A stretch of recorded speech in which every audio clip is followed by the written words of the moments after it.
ating segment na Alam Nyo Ba? Sa ating mga ka-PNN, alam nyo ba na ang kasong rape at incest rape ay hindi na pwedeng aregluhin? Sa segment na ito, malalaman natin ang impormasyon tungkol sa rape at incest rape. Hatid sa atin ng patrol woman Sana Rose Luna mula sa Women and Children Protection Center.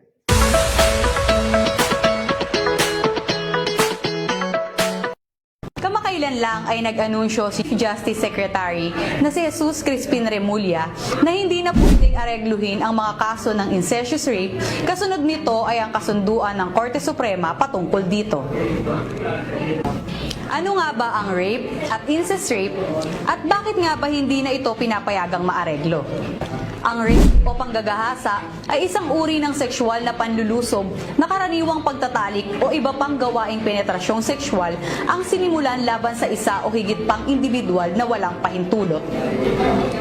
Ang incest rape naman ay isang sexual na gawain sa pagitan ng magkapamilya o malapit na magkamag-anak, kabilang dito ang sexual na gawain sa pagitan ng dalawang tao na magkadugo. Ang rape ay kabilang sa karumal-dumal na krimen. Ayon sa datos na naitala ng PNP noong 2022, ang rape ay may kabuang bilang na 10,228 habang ang incest rape naman ay may bilang na 2,006 na kaso sa buong bansa. Makikita ang pagbaba nito noong nakaraang taon na mayroong bilang na 9,387 na kaso ng rape at 1,726 na kaso ng incest rape. Ang pagbaba ng datos noong nakaraang taon ay dahil sa patuloy na pakikipag-ugnayan sa komunidad sa pamamagitan ng advokasya at programa ng mga kapulisan.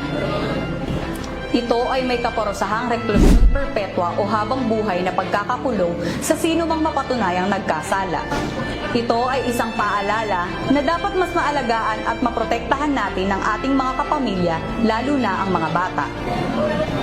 Tandaan na huwag gawin ang isang bagay na alam mong pagsisisihan mo sa huli. Ako po ang inyong aling Police Patrol Woman Sana Rose Luna mula sa PNP Women and Children Protection Center na nagsasabing dapat ito'y alam mo.